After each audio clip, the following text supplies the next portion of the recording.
down, I know you got me, baby. Halo semua, saya Ibnu Syarbeten, mahasiswa dari Politeknik Negeri Kupang dari jurusan pariwisata, prodi usaha perjalanan wisata dengan NIM 242362107. Dan dalam video ini saya akan mempresentasikan materi pengantar industri perjalanan wisata. Menurut Undang-Undang RI Nomor 9 Tahun 1990 tentang kepariwisataan menyatakan bahwa pariwisata adalah kegiatan yang bertujuan menyelenggarakan jasa pariwisata, menyediakan atau mengusahakan objek dan tarik wisata, usaha sarana pariwisata, dan usaha lain yang terkait dengan bidang tersebut. Biro Perjalanan Wisata Kepariwisataan dibagi menjadi 3 usaha. Usaha yang pertama adalah usaha jasa pariwisata, dibagi menjadi 7 bagian. Yang pertama, jasa biro perjalanan wisata. Yang kedua, jasa agen perjalanan wisata. Yang ketiga, jasa pariwisata. 4, jasa konvensi perjalanan insentif dan pameran. 5, jasa impresi jasad.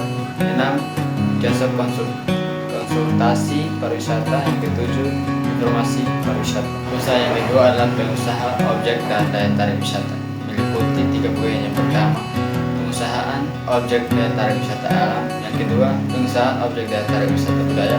Dan yang ketiga, objek daya tarik wisata minat dan khusus. Usaha yang ketiga adalah usaha sarana pariwisata, meliputi ada 5 bagian. Yang pertama, penyediaan akomodasi, penyediaan makanan dan minum. Yang ketiga, penyediaan angkutan wisata. Yang keempat, penyediaan wisata tirta. 5, penyediaan kawasan pariwisata.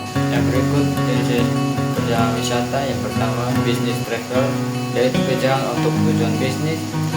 Leisure travel, yaitu perjalanan untuk bersenang-senang dan menambah wawasan tentang lingkungan, budaya, dan sejarah. Yang ketiga, individual travel, yaitu perjalanan wisata untuk kepentingan pribadi serta berobat dan mengunjungi teman.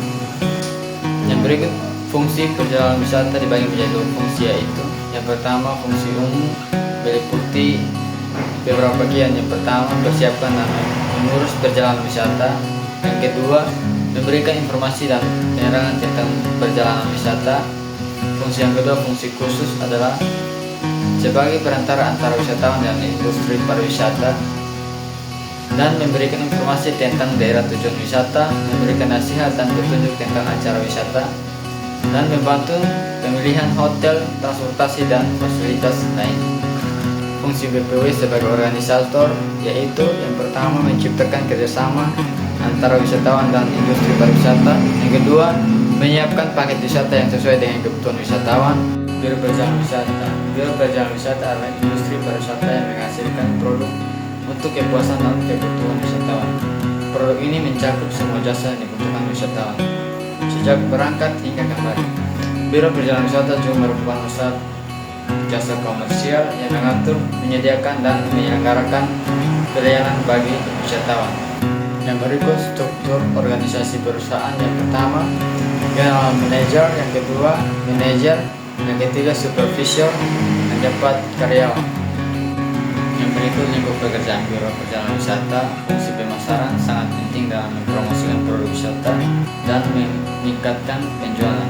Dalam industri pariwisata, fungsi pemasaran meliputi menghubungi pelanggan, memberikan alternatif pilihan, menyebarkan informasi dan merencanakan promosi, menganalisis data pelanggan, memelihara hubungan, dan melakukan kegiatan pemasaran lainnya. Berikut saya akan membahas tentang fungsi Departemen Operasional dalam industri pariwisata. Departemen Operasional memainkan peran penting dalam perjalanan operasional perusahaan pariwisata. Mereka bertanggung jawab atas mengoleksi informasi dan menerbitkan tiket dan mengupayakan pemasaran tour dan lain-lain.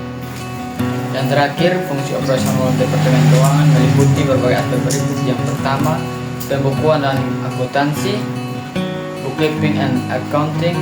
Yang kedua, pembuatan invoice dan pembayaran kepala pemasok, billing, perencanaan anggaran perusahaan atau budgeting.